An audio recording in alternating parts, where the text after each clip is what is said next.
ስላሰቡ ነው። የሰሞኑ ሰልፍ አይተዋል አይደል? ይሄ መንግስት ያው ሰልፍ የሚያወጣው በጉልበት ነው።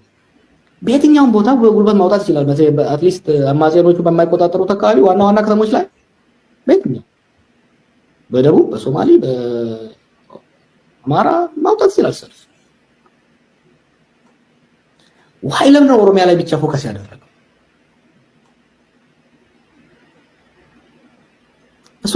ስሎጋኖቹን አይተሃል? መፈክሮቹ ምን ነበሩ? መንግስታችንን እንታደግ ነው አብዛኞቹ። መንግስታችንን እንታደግ ብቻ አይደለም፣ it is toxic። መንግስታችን ከማን እንታደግ ነው? ቶክሲክ። አንዳንድ እኮ በውስጥ የምናውቃቸው ነገሮች አሉ አደገኛ ይሁን ሎክ አይደለም ኦሮሞን ሲጨፈጭፍ የነበረ ከዚህ በፊት የነበሩ መንግስታት የገደሉት የኦሮሞ ቁጥር በዚህ መንግስት ዘመን ከሞተው እኩል አይሆንም ቢደመር ያንተውና ኦሮሞን የሚወድ መሪ እንኳን ቢሆን የኦሮሞ መንግስት ብለህ ሌላ ማህበረሰብ ላይ የሚደረግን አፈና እንዲደግፍ እንዲያጨበጭብለት የሚደረግ ሙከራ አደጋው በጣም መጥፎ ነው ለኦሮሞ። ይሄን የምናገረው አሁን ብልጽግናዎች ፋኖ እያሉ እንደሚገፉኝ እንደሚያወሩት አማራን ወድጄ ጠልቼ ምናምን አይደለም። ኖ I speak this because ለኦሮሞም ለኢትዮጵያም አደጋ አለው።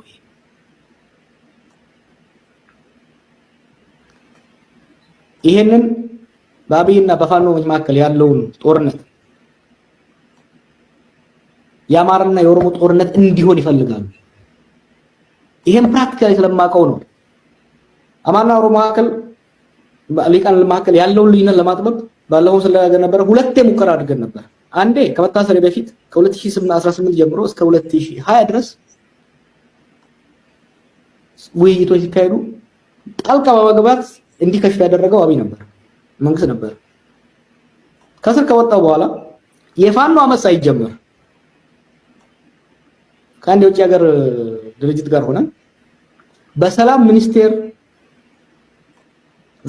ወስደን በሰላም ሚኒስቴር አስተባባሪነት እንዲሆን መንግስት እንዳይጠራጠር አሁን አምባሳደር ሆኖ ዲሲ ያለው አቶ ብናልፍ ከዛ በፊት አለሙ ዶክተር ቢቂላ ሌሎች የክልሎች በሙሉ የሚሳተፉ ስብሰባ ተካሄደ። መጀመሪያውንም ፍላጎት ያሳላሳየው የኦሮሚያ ብልጽግና የሚባለው ቡድን ነበር። ሁሉ ቢሆንስ የአማራ ክልል ቫይስ ፕሬዝዳንቱን ጨምሮ ነው የላከው። ከኦሮሚያ ግን መጀመሪያ አካባቢ መሳተፍ ነበረባቸው። ከዛ አተሎስ ሌቭል አደረጉት። ሶስተኛና ሁለተኛ ዙር ላይ ሙሉ በሙሉ እንዲቆም አደረጉ። በዚህ ማህበረሰብ መካከል ያለ ፖለቲካ ማህበረሰብ መካከል ያለ ልዩነት እንዲጠባ አይፈለግም፣ እንዲሰፋ ብቻ ነው የሚፈልገው። ከ2018 እስከ 2021 ድረስ በኦሮሚያ ውስጥ አማራውን እያስጨፈጨፉ ኦሮሞ ጨፈጨፈ ሲሉት እንዳልነበረው አሁን ደግሞ በፋኖ ስም ኦሮሞን ፊዚካሊ እና ሴንቲመንታሊ ኦፌንድ እያደረጉ ኦሮሞ በአማራ ተጠቃው፣ አማራው በኦሮሞ ተጠቃው የሚለው ስሜት እንዲያድግ ይፈልጋሉ። የኛ ህዝብ መጠንቀቅ ያለበት በተለይ ኦሮሞ መጠንቀቅ ያለበት የመንግስት ሸኔ እንደነበረ መንግስት የራሱ ሸኔ እንደነበረ አሁን ለሁሉም ግልጽ ሆኗል። ዛሬ መንግስታዊ ፋኖ እንዳለ ጠረጥራለሁ።